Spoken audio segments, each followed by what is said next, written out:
Assalamualaikum warahmatullahi wabarakatuh. Alhamdulillah wassalatu wassalam ala Rasulillah wa ala alihi wa sahbihi wa man walah.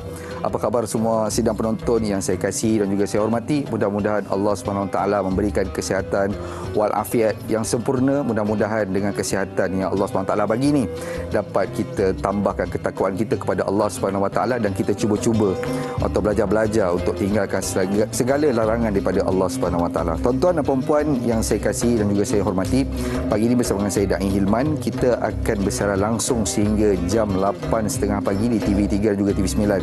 Jadi insya-Allah terus setia dengan program Tanya Ustaz hingga ke akhir rancangan insya-Allah. Baik, tuan-tuan dan puan-puan, hari ini topik perbincangan kita mengenai munakahat, iaitu tajuk yang dipilih iaitu didik anak-anak.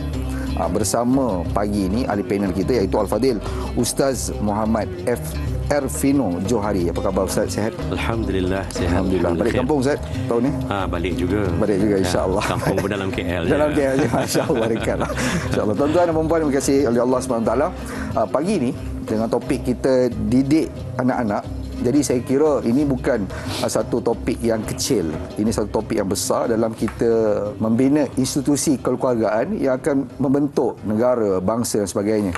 Jadi pagi ni kita lakukan satu usaha sikit untuk kita berkongsi di media sosial kita, ruangan live media sosial kita Tanyalah Ustaz TV3, dan jangan lupa juga untuk kita ajak ahli keluarga kita yang ada. Kalau ada suami, ajak suami. Kalau ada isteri, kita ajak isteri kita. Kalau ada anak-anak, mungkin kita sama-sama untuk melihat rancangan Tanyalah Ustaz pada pagi ini insya-Allah. Baik tuan-tuan dan puan-puan, mungkin asbab tuan-tuan dan puan-puan mengajak ahli keluarga untuk sama-sama menonton siaran Tanya Ustaz pada pagi ini, asbab hidayah untuk diri kita dan seluruh umat Nabi sallallahu alaihi wasallam insya-Allah. Baik, tanpa selengahkan masa tuan-tuan dan puan-puan, sekiranya ada persoalan mengenai topik kita pagi ini, boleh terus hubungi kita talian 18881677 ataupun terus ke Facebook kami Tanyalah Ustaz TV3. Baik, sebagai permulaan mukadimah perbincangan kita pagi ini, Al-Fadhil Ustaz, kita tahu, maklumlah, didik anak-anak. Mungkin ada yang menganggap topik ni mungkin didik anak-anak, mungkin ada yang dah tahu, pengalaman pun 20 tahun, 30 tahun dengan anak-anak sebagainya. Mungkin sebagai mukadimahnya, apa hala tuju perbincangan kita pagi ini? Silakan Fadil. Terima kasih pada Da'i Hilman. Bismillahirrahmanirrahim. Assalamualaikum warahmatullahi wabarakatuh. Alhamdulillah wa kafa. Wassalatu wassalamu ala Rasulillah Sayyidina Muhammad wa ala alihi wa sahbihi ajma'in. Terima kasih kepada semua yang setia bersama menyantuni dan mengikuti program Tanyalah Ustaz, biar tahu jangan keliru. Pertamanya, Da'i Hilman, pendidikan anak-anak adalah merupakan suatu yang telah pun diwartakan dalam banyak tempat menerusi Al-Quranul Karim. Antaranya, kalau boleh kita buka dan kita lihat hala tuju perbincangan kita menerusi firman Allah Subhanahu Wa Taala dalam surah Qaf pada ayat yang ke-6, A'udzubillahi minasyaitonirrajim, ya ayyuhalladzina amanu qu anfusakum wa ahlikum nara. Wahai orang-orang yang beriman, pelihara, bentenglah, jagalah, lindungilah ahli keluarga kamu daripada api neraka. Allah Subhanahu Wa Taala juga menyatakan di dalam Al-Quranul Karim, kita rujuk dalam surah Taha, lihat pada ayat yang ke-132, A'udzubillahi minasyaitonirrajim, wa'mur ahlaka bis-salati wastabir 'alaiha. Hendaklah kamu menyuruh ahli keluargamu, termasuklah anak-anak, untuk mengerjakan solat, dan dalam memastikan ahli keluarga kamu setia memelihara, menjaga ibadah solat, kamu kena bersabar, kamu kena tabah dengan pelbagai bentuk ujian yang ada. Allah juga menyambung bicaranya. Kalau kita lihat dalam surah An-Nisa pada ayat yang ke-11, A'udzubillahi minasyaitonirrajim, yusikumullahu fi auladikum. Allah Subhanahu Wa Taala mewasiatkan. Wasiat ini adalah suatu perintah, ia juga suatu amanah dan tanggungjawab yang ditinggalkan dan mesti dilaksanakan, dan sifatnya itu bertulis. Ia black and white, dihitam putihkan, bermakna sudah tidak ada pilihan lain melainkan untuk execute ataupun melaksanakannya. Lalu Allah berwasiat kepada setiap daripada kamu untuk menjaga, memelihara, melindungi anak-anak kamu. Lantas, didik anak-anak ini dalam Al-Quranul Karim juga Allah Jalla wa'ala membahasakan dirinya dalam banyak tempat dengan kalimah Rabb. huruf ra, ba dan pada huruf ba itu bersabdu. Perkataan Rabb, ia membawa makna di dalamnya itu pertamanya pemelihara, keduanya pelindung, ketiganya pendidik, lindungi dan pelihara dengan cara memberikan didikan dan titipan, hidayah dan juga taufik agar hamba-hambanya ini iaitu kita tahu bagaimana untuk melakukan sesuatu. Fikir dan faham apakah konsekuensi ataupun reaksi tindak balas atas sesuatu perbuatan dan keputusan yang dibuat. Kesemuanya ini termasuk dalam ruang lingkup didik anak-anak ataupun pendidikan yang diwajibkan kepada kita selaku ibu bapa untuk kita berikan kepada anak-anak dalam ruang kehidupan kita ini sepanjang tempoh usia kehidupan. Baik, Alhamdulillah. Saya kira mukadimah yang Al-Fadhil Ustaz terangkan kepada kita ni, itu satu matlamat, hala tuju pembincangan kita. Jadi tuan-tuan dan puan, terus setia dengan tajuk Ustaz hingga akhir rancangan, mudah-mudahan bagi manfaat kepada kita, terutama saya dan kita semua, insya-Allah. Baik. Saya nak ambil satu pemanggil ataupun minta maaf, saya nak ambil satu soalan yang bertuah pada pagi ini. Yang pertama, daripada Mak Etun. Assalamualaikum warahmatullahi wabarakatuh. Ustaz dan Dai bersama kru tanya Ustaz. Waalaikumsalam warahmatullahi. Bagaimana cara Rasulullah sallallahu alaihi wasallam mendidik anak-anak baginda? Yang pertama. Yang kedua, adakah mendidik anak-anak perlu bermula dari dalam kandungan lagi? Contohnya selalu mengaji dan sebagainya. Mohon pandangan Ustaz daripada Pokok Mangga Melaka. Masya-Allah. Jadi Ustaz, kita selalu nak tanya bagaimana Nabi SAW mendidik anak-anak dan juga betul ke kita nak mendidik anak tu seawal dia dalam perut? Silakan. Terima kasih pada Da'i Hilman, terima kasih pada yang bertanya, soalan yang baik.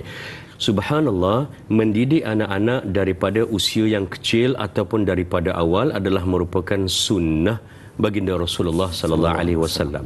Artinya ianya dianjurkan, diajarkan, malah dipraktikkan dan ditunjukkan model ataupun bukti kerangka pelaksanaan oleh baginda sallallahu alaihi wasallam. Sama ada kepada anak-anak kandung baginda sallallahu alaihi wasallam sendiri ataupun kepada yang diistilahkan dan disandarkan anak kepada Nabi sallallahu alaihi wasallam.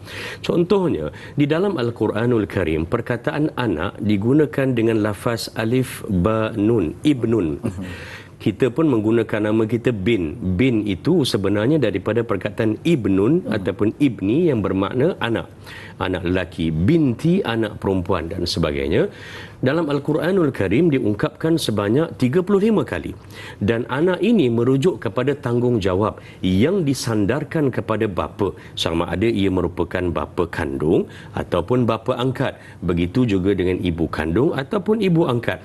Malah dalam sejarah baginda sallallahu alaihi wasallam, dia menunjukkan bahawa ketika dia kecil, dia juga terlibat dalam dididik oleh ibu susuannya, iaitu Halimatus Sa'diyah. Manakala perkataan al-walad, alif lam waw lam dal, di dalam Al-Quranul Karim ada 102 kali disebutkan oleh Allah Subhanahu wa taala, dan ini berkait rapat dengan kelahiran. Kalimah walad, daripada situ datangnya perkataan wiladah, artinya kelahiran. Yang ini memang anak kandung yang dilahirkan oleh ibunya, dia mempunyai bapa kandungnya dan sebagainya. Lantas benar baginda sallallahu alaihi wasallam menitipkan kepada kita pelbagai sunnah. Anak-anak itu perlu dididik seawal usia 4 bulan, ketika nyawa roh tu dah dimasukkan ke dalam kandungan. Anak yang masih lagi berada dalam rahim ibunya itu, maka sunat untuk kita perdengarkan dengan bacaan-bacaan yang baik, dengan bunyi-bunyi alunan-alunan yang baik, zikir-zikir dan selawat, perkataan-perkataan yang merangsang pendengaran, dan kemudiannya pertumbuhan anak tadi. Lahir pun belum lagi, nampak pun tidak, mata pun belum berfungsi, tetapi pendengaran telah pun mula untuk menerima ilmu, didikan manusia ilmu pun telah pun bermula. Dan baginda sallallahu alaihi wasallam juga menunjukkan kepada kita memang daripada kecil didik anak, dan cara yang paling ampuh yang boleh kita tinggalkan, kita letaklah anak kita jauh daripada kita pun, insya-Allah dengan didikan sebegini kita yakin anak kita sentiasa berada di atas redha Allah. Bila Nabi kata muru auladakum bis salati idza wahum abna'u sab', hendaklah kamu perintahkan anak-anak kamu solat bila mereka sampai usia 7 tahun. Mengapa 7? 7 tahun dah diperintahkan solat. Bila perintah ni dia ada penguatkuasaan, arahan dan penguatkuasaan. Dia ada order dan dia ada enforcement. Untuk memastikan orang buat apa yang kita arah, dia tidak boleh secara overnight. Dia tak boleh dandan tu juga kita suruh tiba-tiba orang tak biasa kita nak orang buat. Bermakna bila Nabi sebut 7 tahun, artinya ketika usia awal lagi, sebelum 7 tahun, 3, 4, 5 dan 6, anak-anak tadi telah dibiasakan penglihatannya, pendengarannya, derianya untuk mereka membiasakan diri dengan solat yang ditunjuk oleh ibu dan ayah, agar nanti bila sampai usia Nabi letak umur 7 tahun diperintahkan solat, perintah itu tidak membebankan anak dan juga tidak membebankan ibu bapa tadi. Allahu a'lam. Baik, itu saya kira perancangan strategi untuk kita beri anak, insya-Allah. Baik, kita nak ambil soalan seterusnya daripada Facebook, daripada Al-Ali. Cara kita mendapatkan didikan daripada ibu bapa agak berlainan daripada kita mendidik anak-anak di zaman ini. Adakah kombinasi didikan cara lama dan baru berkesan bagi anak-anak masa kini? Mohon pencerahan Ustaz, terima kasih. Jadi Ustaz, yalah, orang dulu mungkin lain cara didikannya, dengan tak ada gadget dan sebagainya. Hari ini mungkin ada teknologi sedikit. Jadi adakah perbezaan atau boleh digabungkan impak pada masyarakat sebagainya? Silakan Ustaz. Terima kasih pada dai, soalan yang baik, subhanallah. Pernah kita petik apa yang dinyatakan oleh Sayyidina Umar Al-Khattab radhiyallahu an. Kamu mendidik anak kamu, kamu sediakan anak kamu bukan untuk mereka ini berhadapan dengan situasi dan zaman kamu. Kita didik anak kita agar mereka berhasil untuk mendepani cabaran-cabaran yang baru, suasana-suasana yang mungkin ibu dan ayah sendiri tidak berpengalaman terhadapnya. Namun, istilah lama dan baru, sebenarnya pendidikan anak-anak dalam Islam sifatnya tekal. Ianya merentasi zaman dan juga ianya juga meliputi apa juga situasi dan keadaan. Yang menjadikan ianya mungkin dikategorikan sebagai baru ataupun lama adalah strategi, teknik, pendekatan, istilah yang mungkin baru diberikan. Pada fikir saya, teknik yang lama dengan yang baru kalau berasaskan Islam ia tekal, cuma pendekatan saja berbeza. Contoh, yang pertamanya adalah pendidikan Islam, anak-anak ini mesti paling asas sekali diajarkan dan dititipkan dengan pendidikan akidah kepada Allah. Ini tak kira mana-mana zaman, dan ini adalah merupakan mesej setiap para Nabi dan Rasul, ajar anak-anak tentang akidah. Akidah ini akan jadi simpulan, jadi ikatan yang kuat. Umpama anak-anak ini jadi layang-layang, kita di bawah pegang tali, tali itulah akidahnya, kuat macam mana angin di atas, anak tadi bila ditarik semula balik ke pangkalan, maka dia boleh balik.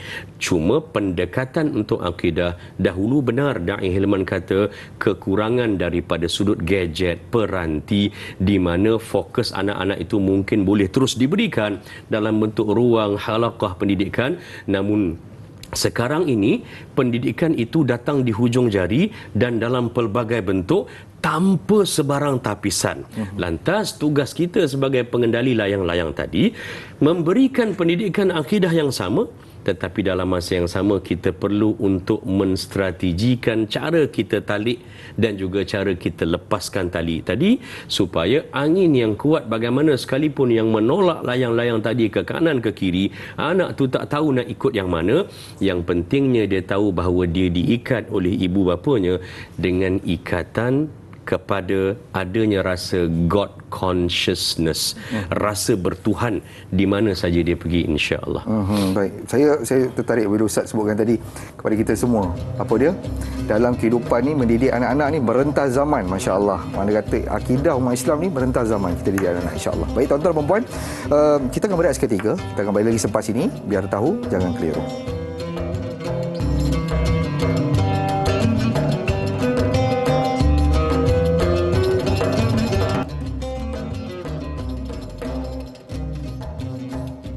Alhamdulillah, kembali kita lagi dalam Majlis Ilmu Tanyalah Ustaz, biar tahu jangan keliru. Terima kasih buat penonton setia Tanyalah Ustaz, dan buat baru bersama kita pada pagi ini. Topik kita adalah didik anak-anak, iaitu dalam topik besar kita Munakahat bersama dengan Fadil Ustaz Efrino Johari. Jadi tuan-tuan dan puan yang saya kasih dan juga saya hormati, sekiranya ada persoalan ataupun ada benda yang kita nak kongsikan kepada ustaz, bertanya pada ustaz sebagainya, boleh terus hubungi kita dan ataupun ke Facebook kami Tanyalah Ustaz TV3 seperti yang tertera di kaca TV kita, insya-Allah. Baik, kita nak ulas cerita pasal didikan anak-anak ni sebab saya pun seorang ayah nak bertanya kepada Fadil Ustaz.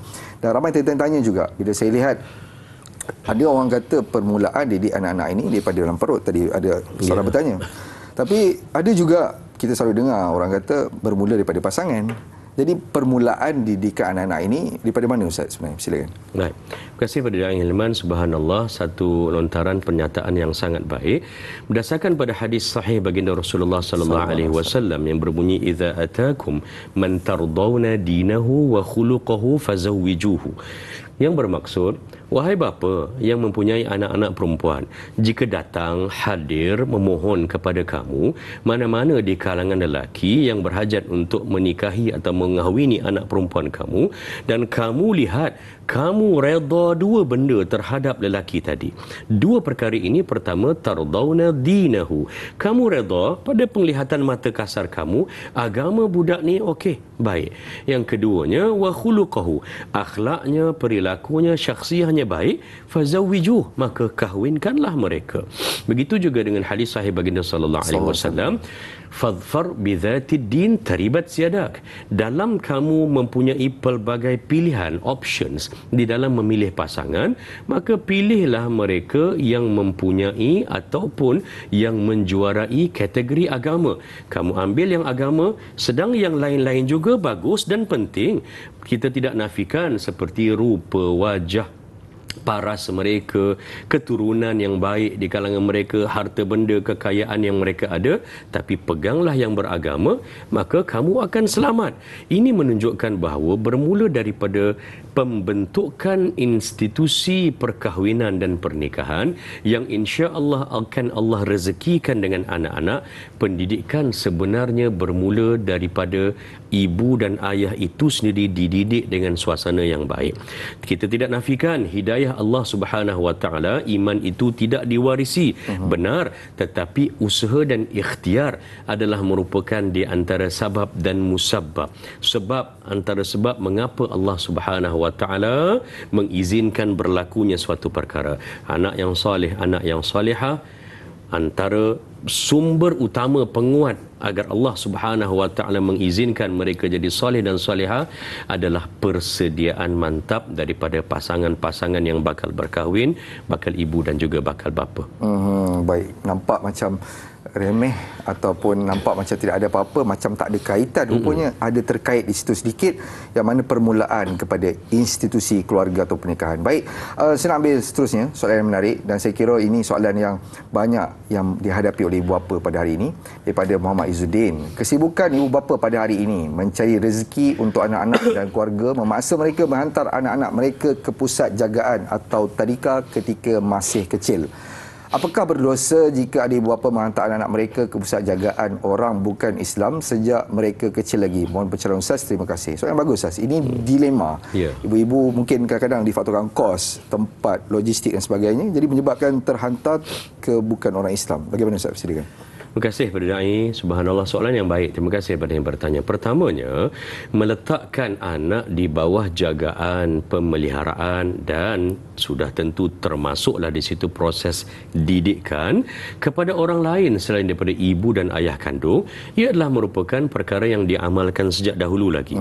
Antaran itu kalau kita lihat ketika baginda Rasulullah sallallahu alaihi wasallam dilahirkan, dan merupakan suatu yang norma bagi masyarakat Arab ketika itu untuk memastikan pembentukan syakhsiah, pendidikan, kekuatan jiwa anak tadi mendapat sumber makanan dan suasana kehidupan yang soleh, bi'ah yang baik, suasana yang sihat, maka dihantar kepada ibu susu ataupun ibu tumpang, ibu jaga ni yang menjaganya. Umpama sekarang ini disebut sebagai pusat jagaan, taska dan sebagainya. diberikan kepada mereka itu untuk dijaga dan dididik. Isunya adalah sama ada kita boleh memilih ataupun lebih baik untuk dihantar kepada mana-mana saja. Penjaganya itu Muslim ataupun tidak, suasana dan sebagainya ataupun tidak. Pada fikir saya, pertamanya balik semula dalam kita nak memilih anak ni nak dihantar kepada siapa. Apa nama tempat, lokasi itu merupakan perkara yang sekunder, bukan perkara yang prima. Yang utamanya adalah pendidikan anak tadi bukan sekadar makan minum. Bukan sekadar memastikan anak itu berpakaian, mandi, dibersihkan daripada kekotoran, najis dan sebagainya, tetapi pengisian didikan hati dan diri anak tadi. Dan ini daripada sumbernya, subhanallah, yang terbaiknya adalah pendidikan akidah dan juga nilai-nilai keimanan, akhlak mahmudah. Ianya jauh lebih mudah berimpak, menjurus dan berfokus sekiranya tanggungjawab itu kita kongsikan dengan mereka yang menjaga daripada kalangan yang memahami tuntutan sebagai Muslim. Itu yang terbaik. Menunjukkan bahawa pilihan yang ada sekarang ini subhanallah memang banyak.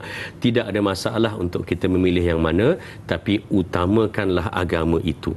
Kadang-kadang orang memikirkan bahawa inilah yang paling dekat, inilah yang paling mudah. Dari sudut logistik pengangkutan perjalanan inilah yang paling tepat.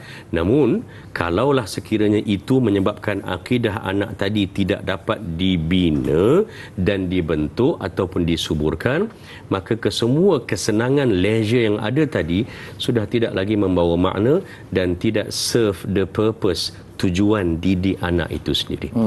Baik, itu tuan-tuan dan puan yang kasih oleh Allah SWT, banyak benda kita dapat ni dan amal satu-satu je lagi ni, insya-Allah. Baik, kita ada pemanggil yang bertuah yang pertama di pagi ni. Assalamualaikum warahmatullahi wabarakatuh. Waalaikumsalam warahmatullahi wabarakatuh. Da'i Hilman dan Ustaz Alvino Johari. Saya Omar Abdul Majid dari Felda, Cini Timur 3, Pekan Pahang. Assalamualaikum Ustaz dan Da'i. Waalaikumsalam warahmatullahi wabarakatuh. Soalan saya begini Ustaz, memang kita didik anak kita ni daripada kandungan lagi, buat kata Ustaz tadi, memang terbaik lah. Dan yang jadi masalahnya, soalan saya Ustaz, apabila dia peringkat sekolah rendah dia okey, kita pantau dia baik, tapi apabila dia berada di institusi pengajian tinggi, contohnya di luar negara Ustaz, apabila dia kejutan budaya di luar negara tak sama macam di negara kita Ustaz, dan kadang-kadang dia pengaruh rakan di sana lagi kuat, senario di sana berbeza dengan masyarakat kita di sini Ustaz. Jadi soalan saya, bagaimanakah cara kita nak pantau anak kita yang berada di luar negara ini daripada terpengaruh dengan rakan-rakan ataupun budaya-budaya di luar negara ini, untuk supaya dia tetap kukuh, bagaimana buat kata Ustaz tadi, layang-layang yang kita pegang talinya tetap akan balik kepada kita dengan baik. Itu soalan saya Ustaz dan Da'i. Terima kasih banyak Ustaz dan Da'i. Assalamualaikum. Waalaikumsalam warahmatullahi wabarakatuh. Terima kasih kepada Tuan Haji Omar atas soalan yang diberikan. Satu antara yang bagus soalan, bila mana kadang-kadang kita ada kerisauan, mungkin dah bagi didikan dan sebagainya, depan mata boleh dilihat, tapi bila dah luar negara kita tak tahu apa yang berlaku. Pandangan Ustaz. Subhanallah. Terima kasih Da'i Ilman, terima kasih kepada Tuan Haji, soalan yang baik. Yang pertamanya, sedikit saya kongsikan pengalaman saya bertugas di Kedutaan Malaysia luar negara sekitar 7 tahun di United Kingdom, di London dan juga di Wellington, New Zealand. Di mana anak kita belajar luar negara sebenarnya tidak boleh kita jadikan sebagai sandaran, indikator bahawa anak kita ini akan bermasalah. Pendidikan kita dengan anak-anak, hubungan kita dengan anak-anak akan lebih kita risaukan berbanding anak kita berada, bertugas, berkerjaya ataupun belajar di mana-mana negeri di dalam negara Malaysia kita. Mengapa saya katakan begitu? Sekadar ringkas kongsi pengalaman, saya melihat terlalu banyak contoh-contoh para pelajar Malaysia di luar negara, apabila mereka belajar di sekolah rendah dan sekolah menengah di Malaysia, mereka tidak mendapat ataupun tidak didedahkan dengan suasana pendidikan agama yang tuntas. Dan bila sampai ke luar negara, subhanallah, rupa-rupanya bila berada di negara yang segalanya halal. Maksud halal itu daripada sudut undang-undang tempatan, engkau buatlah apa saja, semuanya boleh selagi mana tidak mencederakan orang dan sebagainya.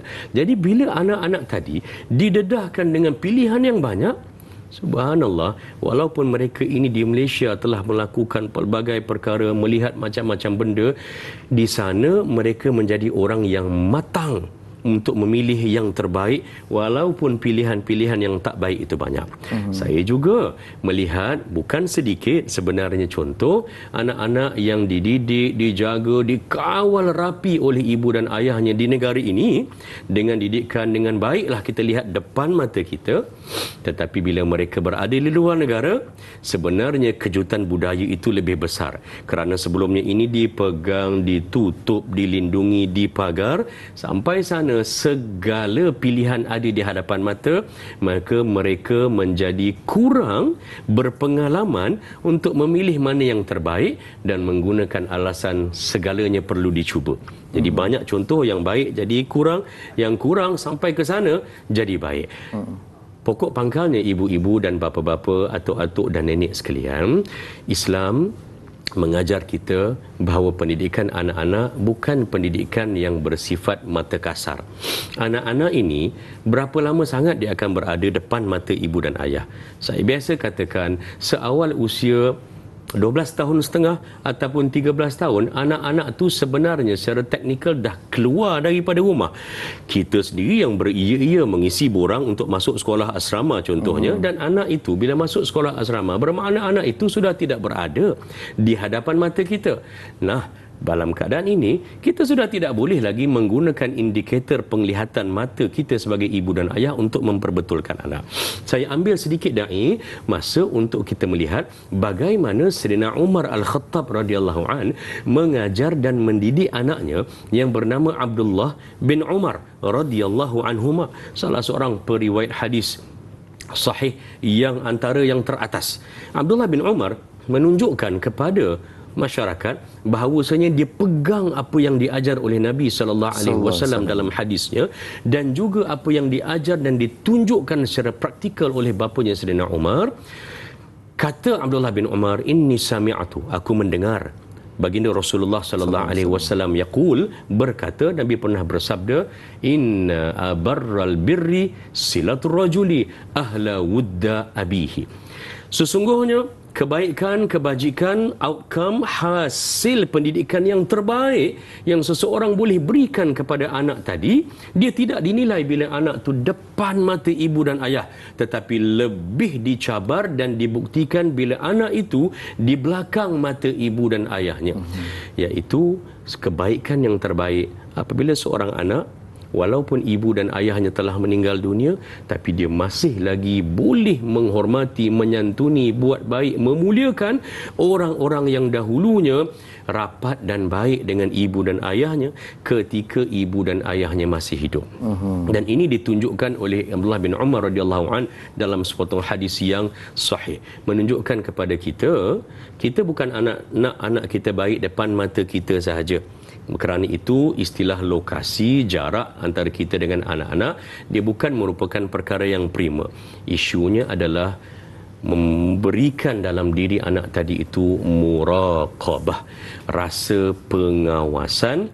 Anak itu tahu bahawa di mana saja dia berada, Allah Subhanahu wa taala mengawasi, lantas dia akan matang dalam membuat pilihan-pilihan yang terbaik di mana saja dia berada. Wallahu a'lam. Masya-Allah. Saya kira itu satu mungkin melegakan hati-hati ibu-ibu, ayah-ayah yang luar sana, mungkin ada anak belajar di luar negara. Jadi insya-Allah tuan-tuan dan puan, kita akan terus bicarakan mengenai topik didik anak-anak ini, dan mungkin kita akan berehat seketika. Terus setia dengan Tayyilah Ustaz, biar tahu jangan keliru.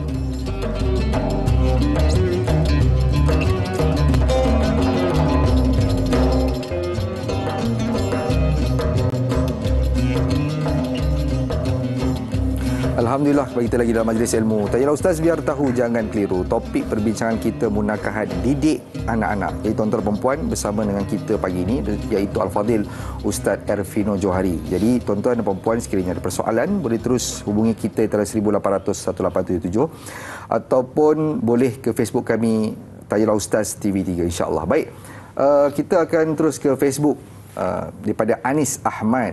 Bagaimanakah cara dan kaedah yang terbaik dalam agama Islam untuk kita sebagai ibu bapa mendidik anak-anak istimewa. Terima kasih Ustaz Dai. Waalaikumsalam warahmatullahi. Saya dan Ustaz, kita nak cerita mengenai kaedah didik anak. Of course lah ada, dengan izin, ada anak yang mungkin sedikit istimewa dan mungkin anak yang normal dan sebagainya. Mungkin ada cara yang berbeza. Silakan. Terima kasih pada Dai. Subhanallah, soalan yang baik. Terima kasih kepada yang bertanya. Yang pertamanya, setiap daripada kita perlu akur dan menerima bicara dan pernyataan Allah Subhanahu wa taala di dalam Al-Quranul Karim. Rujuk dalam surah As-Saffat, lihat pada potongan ayat yang ke-100. A'udzubillahi minasyaitonirrajim. Rabbi habli minas salihin.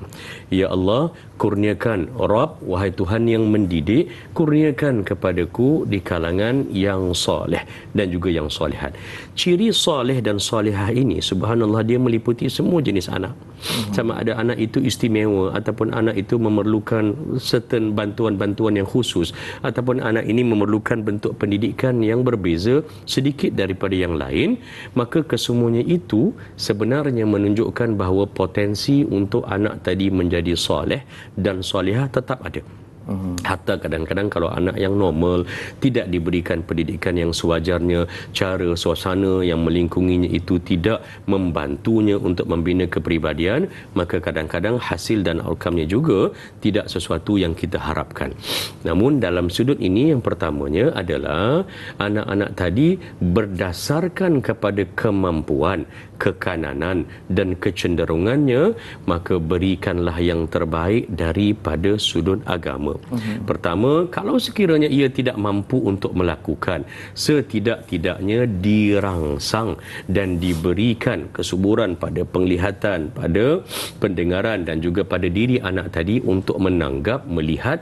Sekurang-kurangnya dalam kaedah pendidikan Islam ada satu yang dipanggil sebagai ta'wid, iaitu kaedah didik dengan cara membiasakan anak tadi dengan suatu-satu perkara yang baik. Kebiasaan atau membiasakan anak-anak dengan perkara yang baik dari sudut ibadah, dari sudut akidah, ianya amat-amat memerlukan masa, pengorbanan daripada ibu dan ayah untuk menjadi qudwah hasanah terlebih dahulu. Ibu dan ayah dia tidak boleh sekadar suruh, dia kena tunjuk cara bagaimana suatu perkara itu dilakukan. Dia tidak boleh sekadar arahkan anaknya untuk berwuduk, melainkan dia ajar dan dia tunjukkan begini cara berwuduk yang sebenarnya. Dia tidak boleh untuk arahkan anak itu turut solat kalau anaknya tak biasa lihat ibu dan ayahnya menghampar sejadah di rumah untuk melaksanakan ibadah solat. Begitulah juga dengan yang lain. Cara pelaksanaan dan impak sama, tetapi berdasarkan kepada kemampuan. Saya bukanlah merupakan orang yang pakar dalam bidang pendidikan anak-anak yang berkeperluan khas, namun daripada sudut pancang dan fundamental pendidikan, subhanallah, tujuannya adalah sama, cara dan pendekatan sahaja yang sedikit berbeza. Saya suka bila Ustaz sebutkan tadi qudwah hasanah. Jadi contoh yang terbaik untuk anak-anak kita lakukan dulu, untuk kita ajak mereka sama-sama untuk lakukan kebaikan, insya-Allah. Baik. Soalan seterusnya daripada Kak Ju Zabidi daripada Facebook. Masalah sosial yang paling digeruni ibu bapa terhadap anak remaja masa kini adalah ancaman seks luar nikah. Pada usia berapakah ibu bapa perlu berbicara mengenai ilmu kesihatan seksual dengan anak remaja? Mohon pencerahan Ustaz. Jadi ini satu kerisauan ibu dan ayah di luar sana, Ustaz. Makin hari makin maju kehidupan kita, ada kerisauan sebegini, makin dahsyat makin terdedah. Ya. Pendapat Ustaz? Subhanallah. Terima kasih kepada Da'in. Soalan yang baik. Terima kasih kepada yang bertanya. Pendidikan seks ataupun intipati, maklumat, ilmu berkaitan tentang seksualiti, kesedaran tentang tanggungjawab lelaki dan wanita, sebenarnya Islam menitipkan pendidikan ini bermula daripada usia kecil lagi. Siapa yang nak kena ajar dan kena tunjuk? Pertama, ibu dan ayah. Pertamanya, ibu dan ayah untuk memastikan bahawa anak-anak mereka tadi ini cakna dan juga mempunyai kesedaran tentang pendidikan kesihatan seksual, dia kena bermula dengan redha penerimaan ibu dan ayah dengan kurniaan anak-anak tadi, sama ada lelaki atau perempuan. Lihat dalam surah Asy-Syura, rujuk pada ayat yang ke-49 dan 50. A'udzubillahi minasyaitonirrajim. Yakhluqu liman yasha, Allahu alladhi khalaqa fa khalaqa ma fis samawati wal ard, Allah yang menjadikan segala yang ada di langit dan di bumi. Yakhluqu ma yasha, Allah cipta apa saja yang Allah kehendaki. Yahabu liman yasha'u inatha, ada orang yang Allah kurniakan anak-anaknya berderet perempuan sahaja. Wa yahabu liman yasha'u dhukur, ada orang yang Allah kurniakan anak-anaknya buatlah macam mana pun lelaki, semuanya berderet, semuanya lelaki. Au yuzawwijuhum dhukrana wa inatha, ada pasangan ibu ayah Allah kurniakan anak mereka, mungkin inilah contoh yang paling ramai di dunia ini, yang anak mereka campur, ada lelaki ada perempuan dengan pelbagai jumlah kombinasi. Au yaj'alu man yasha'u wa yaj'alu man yasha'u aqiman, ada yang Allah langsung Allah bagi dia rezeki dengan cara tak kurniakan anak langsung. Usahalah macam mana pun tak dapat anak. Subhanallah. Mengapa ayat 49 dan 50 ini perlu saya jadikan sebagai sandaran respon dan jawapan saya? Pertamanya kerana dia bermula dengan kesedaran, penerimaan, kefahaman dan kesefahaman ibu dan ayah. Anak aku ni lelaki, anak aku ini perempuan, maka caranya itu berbeza.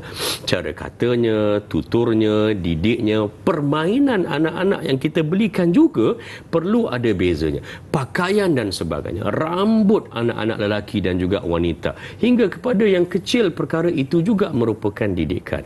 Sebab itu kadang-kadang ia bermula daripada kecil. Kalau daripada kecil lagi pun, kalau kita lihat dalam hadis sahih, Nabi menyatakan umur 7 tahun tadi solatnya, dan kemudian kalau sekiranya sampai umur 10 tahun masih lagi liat, tak nak mengerjakan solat, wadribuhum 'alaiha, boleh dihukum dengan pukulan. Pukulan yang tidak menyakitkan, tapi pukulan yang mencetuskan rasa sedar, rasa takut kepada Allah Subhanahu wa taala. Bukan takut pada rotan, bukan takut pada bapa kerana merotan, tetapi bawa bentuk hukuman yang menjadikan dia takut kepada Allah Subhanahu wa taala. Dan disebut oleh Nabi, bezakan tempat tidur mereka. Seawal di sekolah rendah lagi dah kena bezakan tempat tidur, selagi boleh bezakan, pisahkan bilik tidur antara yang kanak-kanak perempuan dengan lelaki, agar mereka mungkin tak dapat mengetahui sukatan mereka tentang pendidikan kesihatan seksual ini berdasarkan faktor umur naik nanti makin dewasa.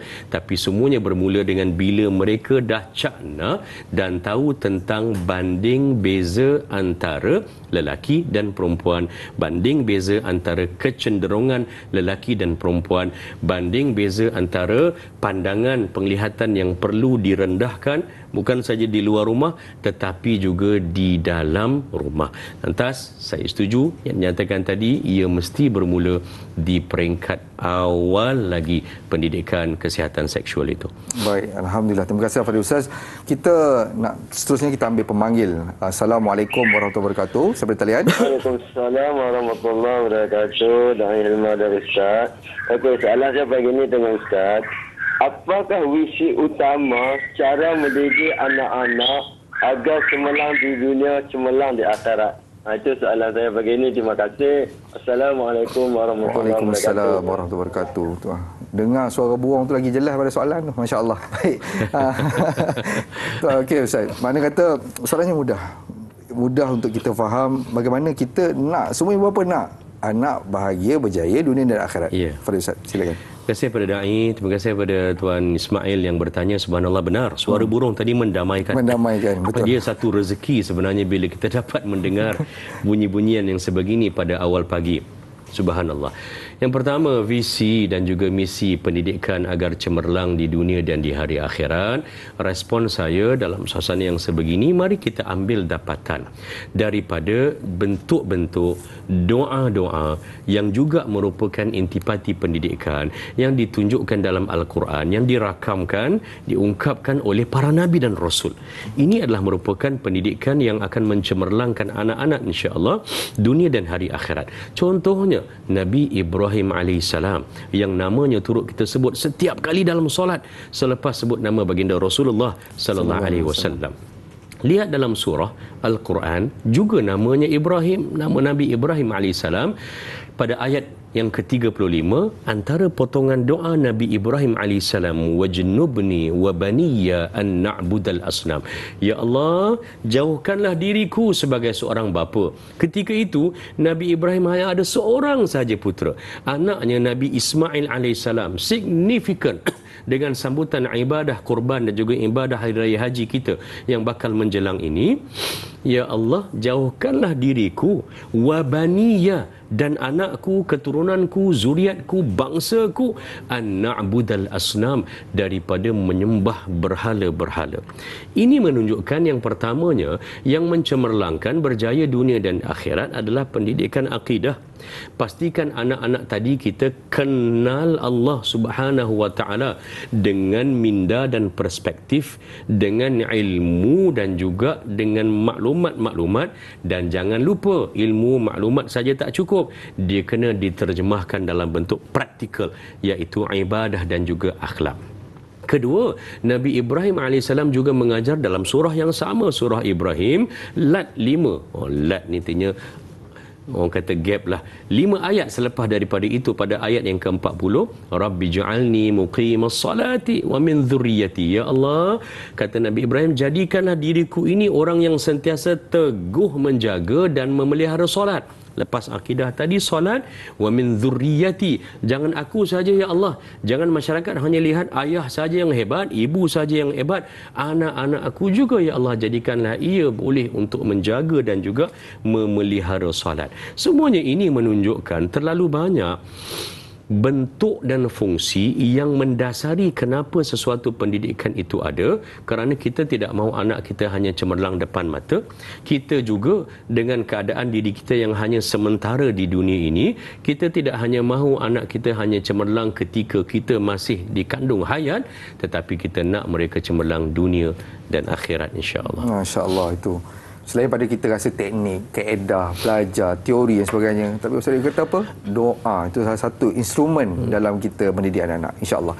Baik, kita akan berehat seketika, kembali lagi selepas ini. Biar tahu, jangan keliru.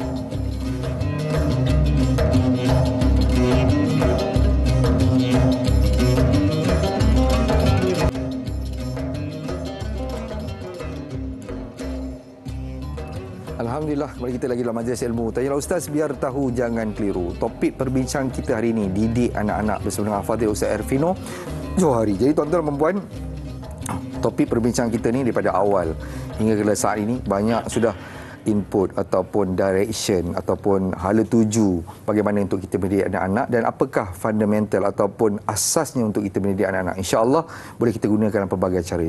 Jadi tuan-tuan dan puan, tanpa selangkan masa, saya nak ambil satu lagi soalan daripada Facebook, daripada Muhammad Faizal bin Ahmad. Bagaimana jika kita dah didik anak dan beri kasih sayang sejak kecil, bila dah remaja anak-anak sering membantah cakap ibu dan ayah? Adakah ibu ayah perlu lihat pada diri sendiri dan muhasabah diri? Mungkin ini cara Allah tegur kita melalui anak-anak kerana kita pun selalu buat endah tak endah terhadap larangan Allah Subhanahu Wa Taala. Mohon pencerahan Ustaz.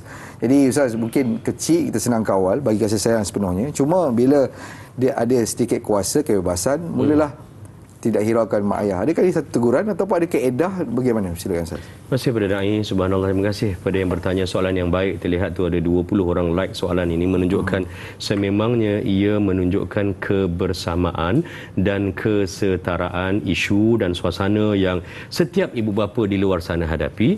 Dalam masa yang sama, semuanya mahukan yang terbaik. Siapa yang tidak mahukan anak-anaknya itu baik, menurut kata, mendengar cakap dan sebagainya.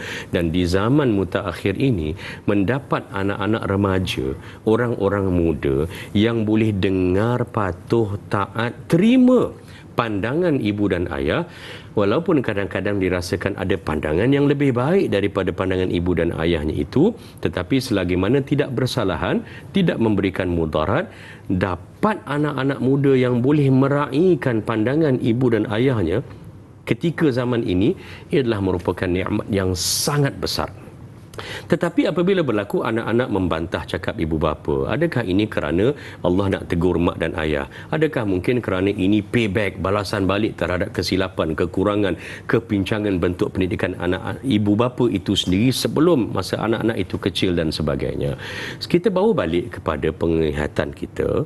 Firman Allah Subhanahu Wa Taala dalam surah At-Taghabun, Allah menyatakan innama amwalukum wa auladukum fitnah.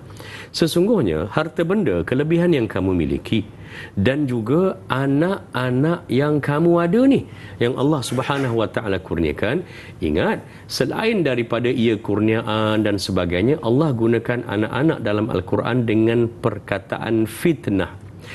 Kalimah fitnah dalam Al-Quran ada sekitar dalam 28-29 kali dalam Al-Quranul Karim, dan dia bukan merujuk kepada makna fitnah seperti mana yang kita biasa gunakan makna fitnah. Fitnah ini, anak-anak menjadi fitnah dalam Al-Quran bermakna anak-anak ini adalah ruang, saluran, platform dan landasan untuk Allah Subhanahu wa taala memberikan ujian kepada ibu dan ayah. Maka kita kena ingat, anak kita normal, anak kita berkeperluan khas, anak kita lelaki, anak kita perempuan, anak kita patuh dengar cakap, anak kita ni ya Allah cakap apa saja pun memang dia nak bantah. Bentaknya, marahnya, tinggi suara dan sebagainya. Mengapa semuanya ini berlaku? Pertamanya adalah jangan salahkan diri sendiri terlebih dahulu. Ibu dan ayah, subhanallah, jangan merasakan bahawa ini merupakan kepincangan kita, kurang, kita salah dan sebagainya, kerana menambah baik di dalam tindakan pendidikan itu sifat bagi diri kita semua.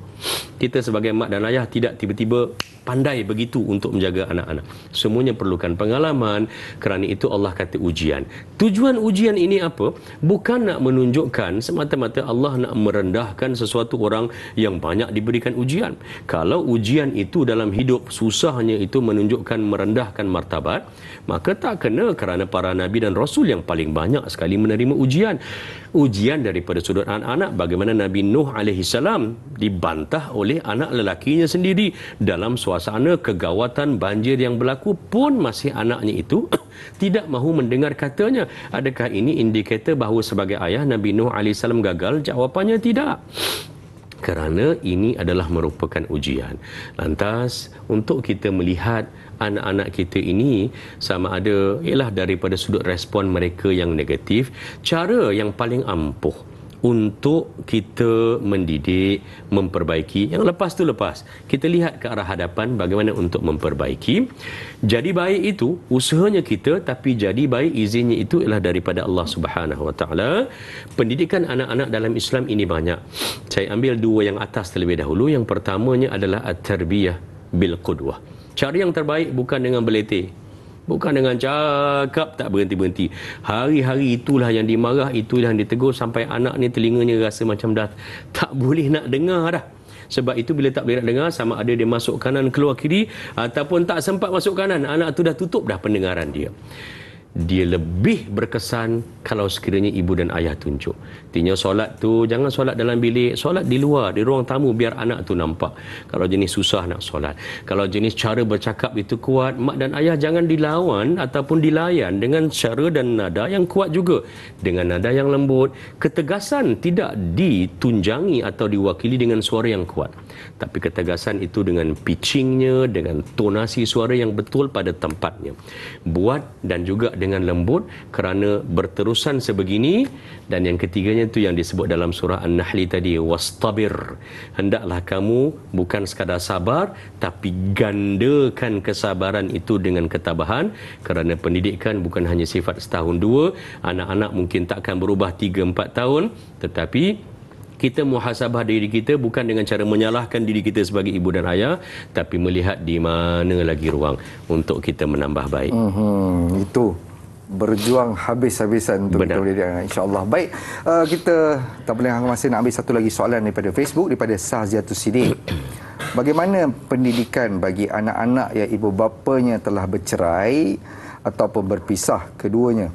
Adakala pasangan melarang untuk bertemu ibu atau bapa kandungnya setelah berpisah, menjadikan anak-anak ini adakala dipandang sebagai anak terbiak oleh masyarakat? Bagaimana peranan ibu bapa dalam mendidik anak-anaknya agar mereka dapat merasakan kasih sayang kedua ibu bapanya hatta ibu bapanya sudah melalui proses penceraian? Mohon pencerahan Ustaz. Jadi ini mungkin satu kaedah yang baru, mungkin macam mana nak menangani anak mungkin bercerai dan sebagainya, yang diizinkan atau tidak diizinkan. Pendapat Ustaz, silakan. Terima kasih kepada da'i, subhanallah. Terima kasih kepada yang bertanya. Soalan yang sangat baik.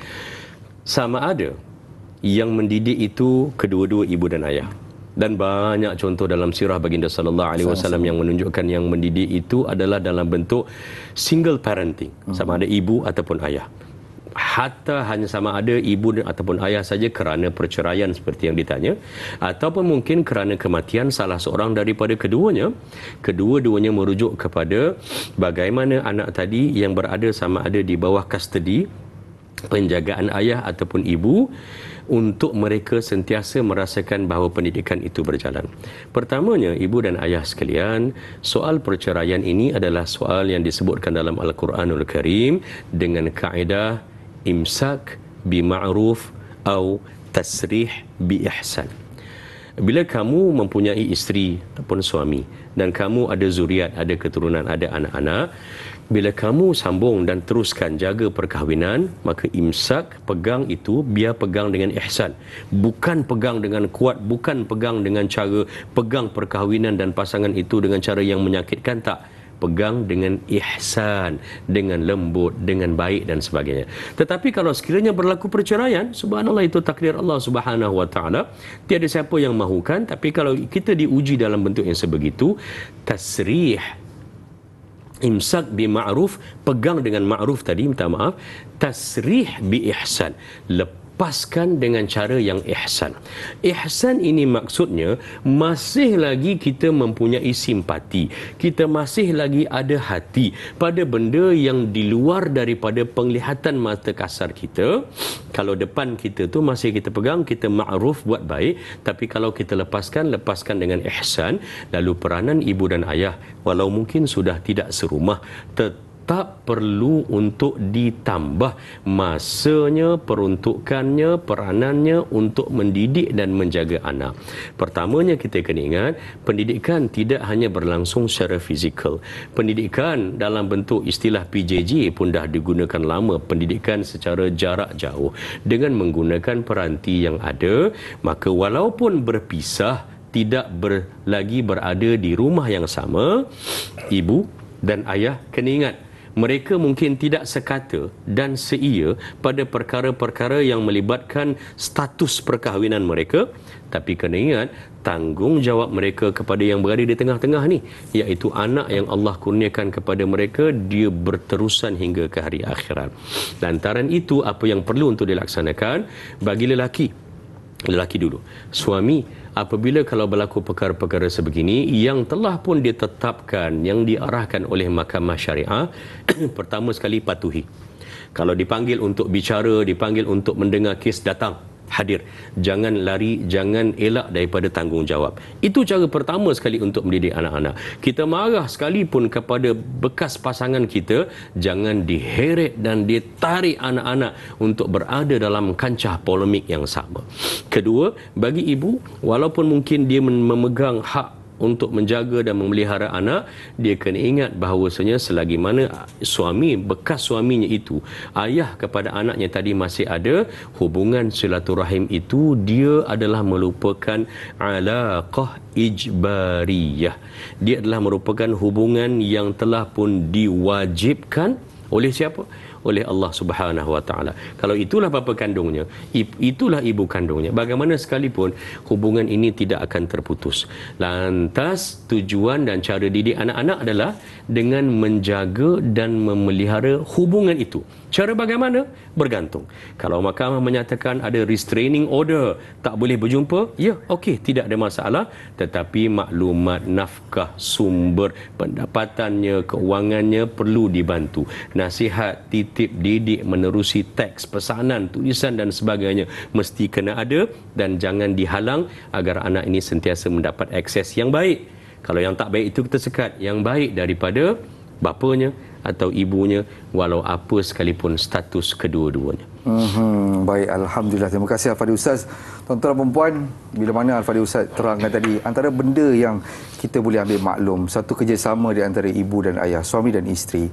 Yang kedua, bila Ustaz sebutkan tadi, teknik untuk mendidik anak-anak adalah mengenai Islam merentas zaman. Jadi janganlah kita risau dalam keadaan kita nak mentasi zaman kemodenan, tapi kita didiklah keluarga kita, anak kita, zuriat keturunan kita dengan akidah. Jadi ini satu fundamental ataupun asas yang cukup kuat untuk kita biarkan anak kita ke mana saja dengan hati yang tenang.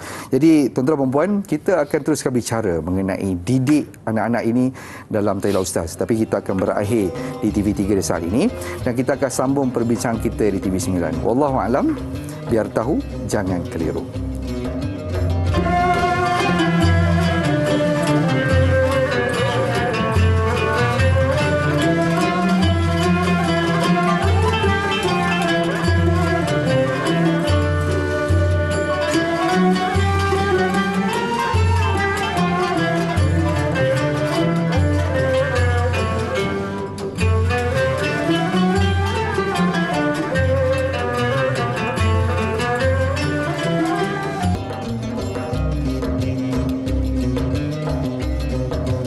Alhamdulillah, kembali kita lagi dalam majlis ilmu Talilah Ustaz, biar tahu jangan keliru. Topik perbincangan kita hari ini munakahat, iaitu mendidik anak-anak. Tuan-tuan dan puan, perbincangan ini saya kira dia membantu kita untuk kita melakar ataupun untuk kita belajar-belajar bagaimana untuk kita mendidik anak dengan kaedah lebih betul, ataupun apakah yang perlu kita fokuskan ataupun kita pentingkan kepada anak-anak. Jadi tuan-tuan dan puan, saya pun tak pandai, kita sama-sama belajar pada hari ini. Mudah-mudahan dia asbab untuk diri saya, tuan-tuan, dan seluruh umat Nabi sallallahu alaihi wasallam. Jadi saya tak perlengahkan masa.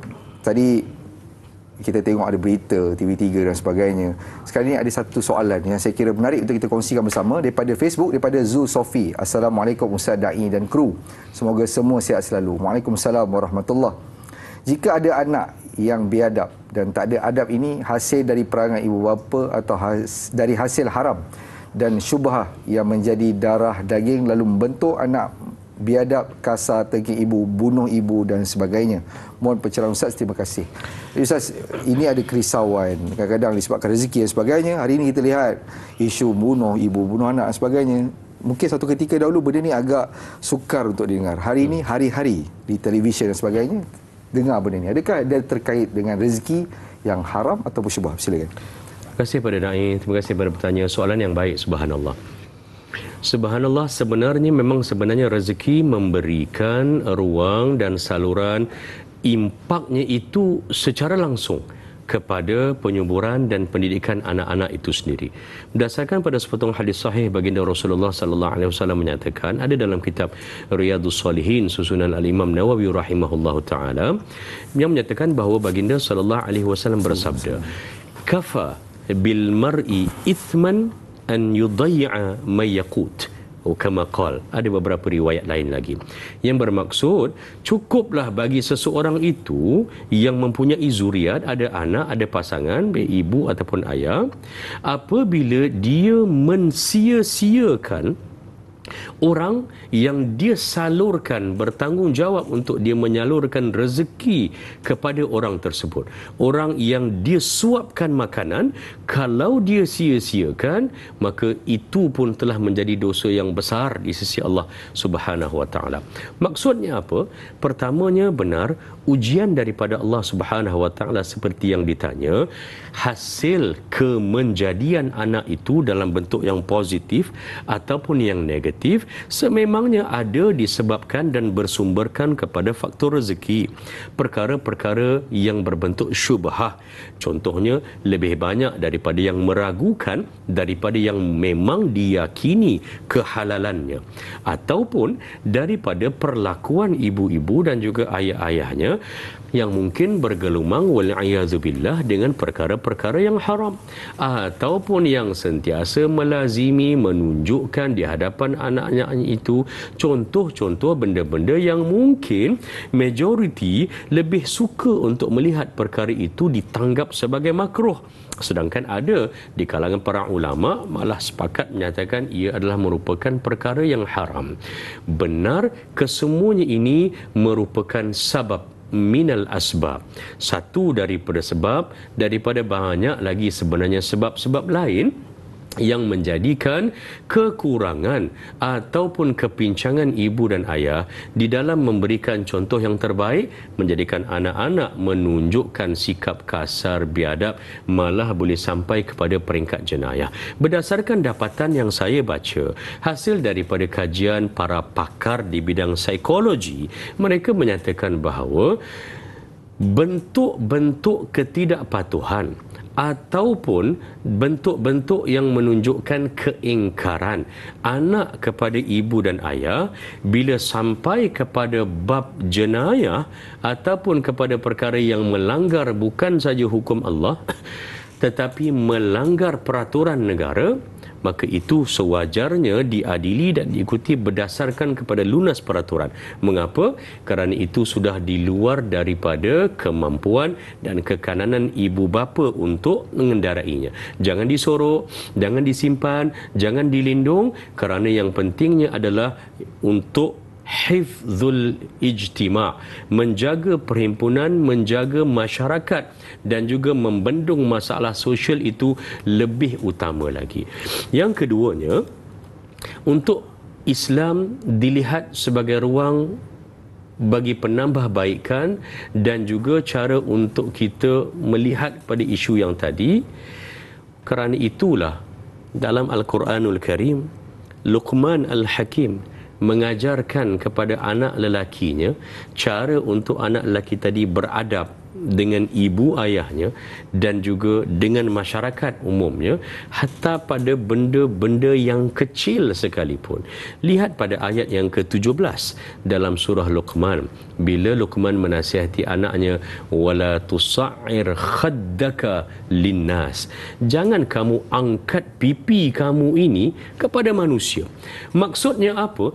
Maksudnya adalah jangan kamu palingkan muka, jangan cemik muka, jangan cebik muka, jangan buat bahasa badan yang menyebabkan ibu dan ayahmu komunikasi mereka terganggu, yang menjadikan masyarakat rasa takut ataupun diugut kerana cara kamu. Lantas Quran menggunakan yang paling kecil, iaitu dalam struktur wajah kita ni, kita ada mata. Mata ni semua orang tahu boleh melihat kanan kiri, terbeliak, atas, jeling, kanan, bawah, depan, belakang dan sebagainya. Tak ada telinga. Walaupun tak boleh bergerak telinga ni, tapi boleh mendengar dan menanggap suara daripada pelbagai sumber. Kita ada hidung yang boleh bau, mulut lagilah subhanallah boleh bercakap apa saja. Tapi Allah tidak gunakan contoh-contoh ini dalam mendidik anak. Dalam surah Luqman, Allah sebut pipi. Apa peranan pipi ni selain untuk diletakkan blusher dan sebagainya? Pipi ini tak seperti mata, telinga, mulut. Pipi ini beginilah sahaja. Kalau jenis yang pipi saya dengan Da'i Hilman yang agak subhanallah sihat ini, kita berdua dengan pipi cara orang lain, begitulah. Tapi nak tunjukkan Allah bagi contoh yang kecil, menunjukkan bila yang kecil pun Allah jaga dengan sudut didikan anak-anak, yang besar anggota yang lain pun petah lagi. Masya Allah, itu analogi, perumpamaan, contoh yang Ustaz bawa kepada kita semua sangat menarik dan juga untuk kita renung yang kita fikirkan. Jadi tuan-tuan dan puan, saya nak ambil pemanggilan seterusnya. Assalamualaikum warahmatullahi wabarakatuh. Waalaikumsalam warahmatullahi wabarakatuh. Ya, siapa di talian? Saya Barudin Haji Kasim daripada Ceras Da'i. Ya, teruskan dengan soalan Tuan Haji Wahab. Ustaz ya. Okey, jadilah Ustaz. Kita mak bapak ni, ibu ayah ni, kita dah buat yang terbaik pada anak-anak kita kan. Dan juga anak-anak ni kita belai dia dan juga dengan bagi kasih sayang dan juga apa yang termampu untuk kita lah. Jadi yang masalahnya Ustaz, bila diorang ni dah berjaya, dah dewasa, dah bekerja, dah berumah tangga, kadang-kadang ada yang lupa diri Ustaz, ada yang lupa daratan dan juga diorang dah lupa tanggungjawab. Jadi ada yang menyedihkannya tu ialah ada yang tak mau nak jaga ibu bapa dia dan ada yang hantar ke rumah jagaan orang tua. Baik. Macam Ustaz pun ada pengalaman yang bagus, dapat bekerja di luar negara dan tengok macam mana anak-anak kita ni besar dan berjaya Ustaz kan. Jadi saya nak Ustaz bagi pencerahan mungkin dari segi hukum hakam dan juga mungkin dari segi apa yang bagusnya kepada anak-anak muda yang sekarang ni. Baik, insya-Allah Tuan. Sebab pendidikan dari dulu dengan sekarang lain Ustaz. Baik. Jadi untuk bagi supaya dia orang faham betul-betul apa tanggungjawab mereka kepada ibu bapa, jangan sehingga dia orang lupa tanggungjawab tu sehingga mereka dah berjaya, Ustaz. Terima kasih, Tuan. Saya nak tanya. Terima kasih atas soalan yang bagus daripada pihak Tuan, insya-Allah. Jadi tuan-tuan dan puan, soalan yang saya kira sangat bagus. Kadang-kadang mungkin kita terlupa bagaimana cara untuk kita raih balik pandangan anak ataupun simpati anak dan sebagainya. Jadi kita akan bicarakan hal ini, jawab soalan ini sebentar lagi, tak berbeza seketika. Pada selepas ini, biar tahu, jangan keliru.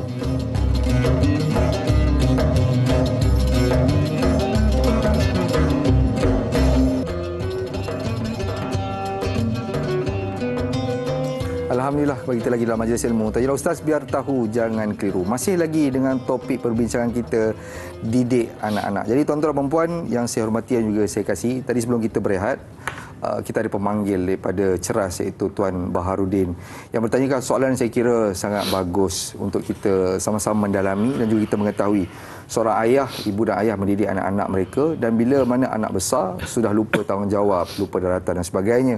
Ibaratnya mungkin pepatah Melayu disebutkan seperti kacang lupakan kulit dan sebagainya. Jadi tuan-tuan dan puan, kita nak lebih tahu apakah kaedah lebih baik. Adakah kita terus membiarkan anak-anak ataupun kita perlu tarik mereka kembali duduk bersama dengan mak ayah ataupun memberi perhatian kepada mak ayah, jangan lupa tanggungjawab dan sebagainya. Jadi Al-Fadhil Ustaz, senario situasi ini saya kira ramai yang berlaku pada hari ini. Jadi apa kaedah yang terbaik sebagai ibu dan ayah dan sebagai anak? Silakan. Terima kasih kepada Dai, terima kasih kepada Tuan Baharudin yang bertanya soalan yang baik. Subhanallah. Anak-anak, bila sebut anak-anak tu balik pada kita sebenarnya, sebab kita juga adalah merupakan anak-anak, walaupun mungkin sekarang ini kita dah mempunyai anak-anak sendiri. Saya pun alhamdulillah Allah dah kurniakan dah ada seorang cucu. Dah jadi atuk-atuk dan nenek-nenek pun kita kena address juga. Subhanallah. Yang pertamanya anak-anak, tinggi mana pun kita dengan ibu bapa, kita kena rendahkan diri kita. Mengapa? Kerana Al-Quran sebut wakhfid janahaka wakhfid lahuma janahadh-dhulli. Bila kamu dengan ibu ayah kamu, tanpa mengira jawatan, kedudukan, pangkat, gelaran, pencapaian kamu kena rendahkan sayap. Kamu kena pastikan yang kamu walaupun boleh terbang tinggi, walaupun kedudukan kamu lebih tinggi, kamu kena untuk jadikan diri lebih rendah bila berhadapan dengan ibu dan ayah. Bila anak-anak yang dah dewasa, berkerjaya, berkarier, berkeluarga, mereka pegang pendirian ini, apa-apa sekalipun dia lebih rendah daripada ibu dan ayahnya, maka apa-apa dispute matters, perkara-perkara yang diperselisihkan ataupun pandangan yang variasi, boleh saja ditangani dengan cara yang baik tanpa memerlukan tengkingan, suara yang kuat, merajuk, buat muka dan sebagainya dengan ibu dan ayah. Kedua, ibu dan ayah, kita kena ingat, kita bukan maksum, kita juga melakukan kesilapan, kita ada kekurangan, kita ada kepincangan dalam pendekatan kita dengan ilmu kita yang terbatas, pengalaman kita yang cetek, dan juga konsep trial dan error. Ini teori Thorndike yang sebut tahun 1957, tapi sebenarnya Islam dah sebut jauh lebih awal daripada itu.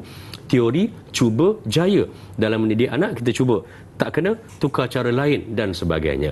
Lantas berlapang dadalah dengan apa yang anak kita boleh tunjukkan. Ekspektasi yang jangkaan pada ibu dan ayah jangan terlalu tinggi, melebihi daripada kemampuan yang kita kenal anak kita itu bagaimana. Jangan letakkan bebanan untuk anak kita mencetuskan dan menghasilkan suatu pencapaian yang sebenarnya bukan merupakan kepakaran ataupun yang tidak mampu dia sampai. Anak-anak kalau berada lebih tinggi daripada ibu bapa, jangan disetarakan, tapi kena letakkan diri di bawah. Keseimbangan antara kerjasama dan kerja bersama antara ibu bapa dan anak-anak, inilah yang mencetuskan hasil yang positif daripada pendidikan itu sendiri. Tanpa mengira usianya berapa, dah dewasa ataupun tidak. Subhanallah, lihat contoh Nabi kita sallallahu alaihi wasallam. Kita tahu bahawa ibu susunya itu bukan ibu kandung Halimatus Sa'diyah. Bila Nabi sallallahu alaihi wasallam telah dewasa, Nabi menjadi ketua kepada orang-orang yang beriman. Lihat bagaimana sejarah menunjukkan cara Nabi memuliakan, menghormati, menyayangi, menunjukkan kasih sayangnya kepada Halimatus Sa'diyah yang bukan ibu kandungnya, tetapi adalah merupakan ibu susuannya sahaja.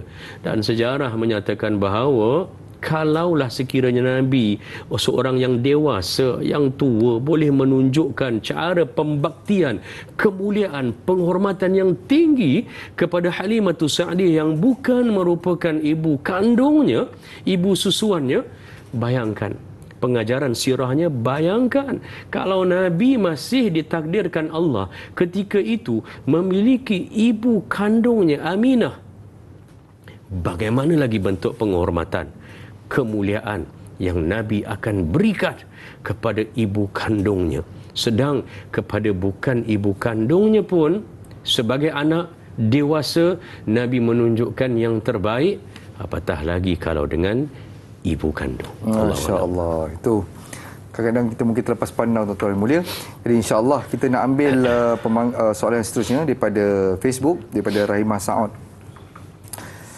Kebarangkalian seseorang itu tidak mencapai kepada matlamat mendidik, apakah cara-cara dia untuk menebus kelemahannya, apatah lagi anaknya ramai? Terima kasih Ustaz dan Naim. Saya kira ini soalan hati seorang ibu, Ustaz. Jadi mungkin anak ramai, mungkin jaraknya cepat dan sebagainya, terlepas pandang, adakah ada cara untuk kita menebus kelemahan ini, Ustaz? Silakan. Baik. Terima kasih pada da'i yang bertanya soalan yang baik, subhanallah. Pertama, pendidikan ibu bapa kepada anak-anak adalah pendidikan sepanjang hayat. Dia adalah merupakan pengajian dan juga pendidikan sepanjang usia kehidupan. Firman Allah Subhanahu wa taala dalam surah Al-Hijr pada ayat yang ke-99, wa'bud rabbaka hatta ya'tiyakal yaqin. Hendaklah kamu sembah Tuhanmu, pegang misi dan visi untuk beribadah kepada Allah sehinggalah kamu dijemput dengan kematian. Artinya sepanjang usia kehidupan, mesej pendidikan ini dia berjalan dan berterusan. Benar, kita seperti mana yang saya katakan, ibu dan ayah tidak maksum, tidak pakar dalam semua perkara. Anak-anak kena ingat, mak ayah kita juga mempunyai kelemahan, kekurangan daripada sudut pendekatan, strategi, cara yang telah berlaku. Menebus kesilapan ataupun kekurangan yang lama, Al-Quranul Karim bicara dalam payung yang lebih lebar dan luas cakupannya, iaitu bila disebutkan oleh Allah Subhanahu wa taala dengan lafaz dalam surah Al-Furqan ayat 70, illa man taba wa amana wa amila amalan salihan fa ulaika yubaddilullahu sayyi'im hasanan. Orang-orang yang kebaikan mereka ini boleh Allah tukarkan, kejahatan mereka yang lalu ditukarkan jadi kebaikan sekarang ini. Nak balik zaman lalu tak boleh, tapi Allah boleh tukarkan dengan cara pertamanya taba, bertaubat pada Allah. Mak ayah, kita akui, ya Allah, aku tersilap langkah dalam mendidik anak zaman dahulu. Tak payah cerita pada orang, kita dengan Allah. Yang keduanya, kita sebagai ibu dan ayah tingkatkan contoh tauladan dari sudut keimanan kepada Allah, dan kita perbanyakkan amal soleh dan kita berikan kepada anak-anak kita walau usia mereka sekali bagaimana pun. Ini cara untuk menebus kesalahan dan kesilapan ataupun kekurangan. Kedua, ibu dan ayah beri kredit kepada diri sendiri. Kita mungkin tidak pakar dalam bidang agama, kita mungkin kurang dalam bidang-bidang akademia, kita juga mungkin tidak berapa terdedah kepada ilmu-ilmu maklumat situasi semasa yang berlaku dengan bentuk pendidikan anak-anak dengan teknologi yang pelbagai dan sebagainya. Tetapi pada perkara-perkara yang baik, kita kena beri kredit pada diri kita dengan mensyukuri nikmat Allah Subhanahu wa taala. Didik anak-anak jangan hanya dilihat kepada kekurangan, negativiti, kepincangan yang ada pada diri kita. Lihat juga ruang-ruang kebaikan yang Allah dah pinjamkan kepada kita dan kita telah pun berikan kepada mereka yang terbaik. Kedua, teruskan nasihat kepada anak-anak walaupun ianya merupakan nasihat yang mungkin masa anak tu sekolah menengah, masa anak tu sekolah rendah, tak pernah pun kita cakap. Ibu dan ayah tidak pernah terlewat kerana ad-dinu nasihah. Agama ini nasihat. Nasihatilah, sampaikanlah nasihat pada orang, lebih-lebih lagi kepada anak-anak. Dia tak tunggu kita jadi baik 100%. Menasihati orang bukan bermakna kita ini orang yang hebat, tak. Menasihati orang kerana nasihat itu adalah tuntutan bagi setiap orang yang beragama. Masya Allah, selagi ada nafas. Benar. Itulah tanggungjawab untuk kita mendidik anak-anak. InsyaAllah. Baik, saya nak ambil satu lagi soalan daripada Awam Musma daripada Facebook. Sudah pasti role model yang terdekat dengan anak-anak adalah ibu bapa itu sendiri. Dalam zaman yang sangat mencabar kini, bagaimana ibu bapa itu hendak menjadi role model yang terbaik buat anak-anak, kerana anak-anak adalah cerminan ibu bapa. Jadi bagaimana Ustaz, di zaman penuh mencabar ini dengan kerjaya, kesibukan, ibu dan ayah itu sendiri boleh menjadi role model baik untuk anak-anak. Silakan. Baik, terima kasih. Soalan yang baik Da'i dan juga yang bertanya. Secara ringkas, saya ambil dapatan daripada apa yang dinukilkan oleh Dr. Abdullah Nasih Ulwan di dalam penulisan dan karya hebatnya yang berjudul Tarbiyatul Aulad fil Islam, pendidikan anak-anak dalam Islam, yang mencirikan ada 6 cara, 6 kaedah untuk kita menjadi contoh terbaik dalam mendidik anak-anak. Pertama yang disebut secara ringkas at-tarbiyah bil qudwah. Pendidikan itu dengan contoh tauladan. Kita buat dulu. Kita ambil wuduk dulu, tunjukkan depan dia. Kita hampar sejadah dulu, kita lipat sejadah dulu. Jangan mengharapkan anak untuk terus buat baik, sedang kebaikan yang kita laburkan di hadapan mata anak itu mungkin masih belum mencukupi. Tunjukkan, berikan contoh tauladan. Yang keduanya adalah at-tarbiyah bil mulahadhah. Pendidikan dengan cara ulasan. Isu-isu yang berlaku bukan kita yang timbulkan, ada dalam berita, ada dilihat dalam sitcom drama, ada dalam sketsa, ada dalam konten-konten di media sosial, maka kita ulas dengan kemampuan kita menurut laras dan juga kepatuhan kepada agama. Bawa semuanya kepada Allah. Ulasan tidak perlu detail, tidak perlu dengan menyatakan nama-nama ayat dan juga hafalan hadis. Apa sahaja yang terlintas, ikhlaskan hati ibu dan ayah, itu adalah merupakan kenyataan dan pernyataan yang baik untuk anak. Yang ketiga, at-tarbiyah bil mau'izah. Pendidikan kepada anak-anak dengan cara kita memberikan peringatan-peringatan. Warning ni kena ada. Amaran 1, amaran 2, amaran 3 dan sebagainya. Sistem ini mesti ada dan diwujudkan daripada kecil agar anak nampak bahawa bila ibu dan ayah memberikan amaran sebagai contoh tauladan, mereka sentiasa melihat ibu dan ayah itu sebagai guru mereka, bukan hari ini tapi selama-lamanya. Mereka melihat apa yang mak dan ayah mereka buat di hadapan mata mereka. Lalu peringatan-peringatan ini mereka boleh terima kalau diberikan amaran ini, dengan syarat mereka kenal dan mereka nampak masa ini sebenarnya bukan kerana mak dan ayah benci, tapi kerana mak dan ayah nak menunjukkan rasa manja, sayang kepada mereka. Yang keempat disebut sebagai at-tarbiyah bil muawadah, pendidikan dengan cara pembiasaan. Benda-benda yang baik, jadikan itu sebagai kebiasaan. Hatta contoh-contoh ibadah kita sedia maklum. Mengemas rumah, letakkan buku, kunci kereta, kunci rumah di tempatnya, betulkan apa yang ada, lap meja makan selepas makan, basuh pinggan di sinki. Contoh-contoh yang kecil, ibu dan ayah kalau itulah yang dia mampu buat, jangan rasa rendah diri, lakukan. Kerana itu adalah merupakan perkara yang baik dan anak-anak melihat dan juga mengawasi. Yang terakhir untuk menjadi contoh tauladan yang dikatakan oleh Dr. Abdul Nasih Ulwan adalah at-tarbiyah bil uqubah. Pendidikan dengan hukuman. Hukuman inilah yang kebiasaannya terus secara jalan pintas masyarakat kita fahami dengan merotan, menghukum, memukul dengan fizikal dan sebagainya. Sedangkan pukulan fizikal kepada anak-anak, dia adalah merupakan langkah pendidikan. Kalau mak dan ayah nak jadi role model, ini adalah langkah pendidikan yang paling hujung sekali.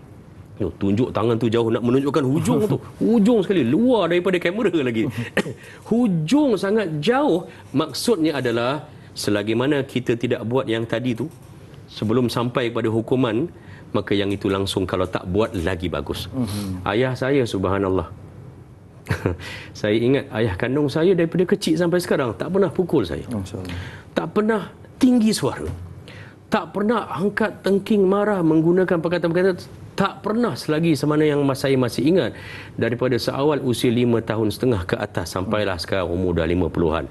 Subhanallah, ini adalah satu contoh yang saya sendiri pun sukar nak ikut sebenarnya. Tetapi contoh-contoh tauladan, mak dan ayah kena ingat, kadang-kadang benda besar kita buat yang orang nampak, mungkin itu tak kekal pada anak kita.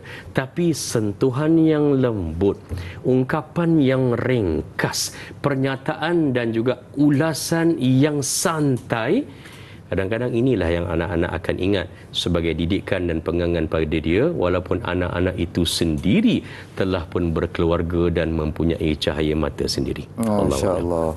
Kita tuan-tuan dan puan, inilah yang kita nak cuba usahakan dalam kehidupan kita. Apa sahaja yang kita lakukan pada hari ini, kita menjerumus, memberatkan kepada isunya adalah membawa mereka kepada Allah dan juga agama. Jadi saya suka pada Ustaz cakapkan tadi, bila mana kita dalam mendidik anak-anak ni, kita kena ada perkara-perkara yang kita perlu tekankan dan juga perlu, kalau kita ada modal lebih, kita bawa mereka kepada orang yang lebih pakar untuk terang, insya-Allah. Baik, kita insya-Allah sebelum kita habis, kita nak bagi tahu kepada Ustaz, mungkin kita baca sedikit doa untuk program pagi ini, insya-Allah. أعوذ بالله السميع العليم من الشيطان الرجيم بسم الله الرحمن الرحيم الحمد لله رب العالمين وبه نستعين ولا عدوان إلا على الظالمين صلوات الله وسلامه على رسوله الأمين سيدنا محمد وعلى آله وصحبه أجمعين ربنا هب لنا من لدنك ذرية طيبة innaka sami'ud du'a. Ya Allah, ya Rahman, ya Rahim, kurniakanlah kepada kami daripada sisimu, ya Allah, zuriat yang baik, zuriat yang mulia, kerana sesungguhnya engkaulah yang maha mendengar doa. Rabbana waj'alna muslimaini lak wa min dhurriyyatina ummatan muslimah. Ya Allah, jadikanlah kami ini dan anak-anak kami serta zuriat kami yang sepenuhnya menyerahkan diri kami kepadamu, ya Allah, dan juga jadikanlah diri kami ini serta keturunan kami umat yang menyerah diri kepadamu. Allahumma ja'alna muqimas salah wa min dhurriyyatina. Ya Allah, jadikanlah diri kami sebagai ibu bapa yang sentiasa menjaga dan memelihara solat, dan dia jadikanlah anak-anak kami dan keturunan kami turut sama menjaga, menjulang dan memelihara ibadah solat. Rabbana wa taqabbal du'a. Rabbana hab lana min azwajina wa dhurriyyatina qurrata a'yun waj'alna lil muttaqina imama. Ya Allah, jadikanlah diri kami dan juga rezeki zuriat kami, isteri kami, anak-anak kami, suami kami sebagai zuriat yang soleh, penenang jiwa dan penyejuk hati, dan jadikanlah kami contoh tauladan kepada orang-orang yang beriman. Rabbana atina fid dunya hasanah wa fil akhirati hasanatan wa qina adzaban nar. Wa sallallahu ala sayidina Muhammad wa ala alihi wa sahbihi wa sallim. Walhamdulillahi rabbil alamin. Taqabbalallahu minna ya rabbal alamin. Terima kasih kepada Fadil Ustaz akan membicarakan insya-Allah. Esok jangan lupa bersama dengan Naim Nizal dan juga Al-Fadil, Prof Madya, Datuk Dr. Muhammad Farid Ravi, dan surah Az-Zumar ayat 73 dan 75. Jadi saya dan Fadil Ustaz mohon ampun dan maaf sekiranya sepanjang kebesaran langsung atau kasar bahasa terlebih bicara. Mudah-mudahan Allah SWT mengampunkan kami semua. InsyaAllah. Wallahu a'lam. Assalamualaikum warahmatullahi wabarakatuh. Assalamualaikum.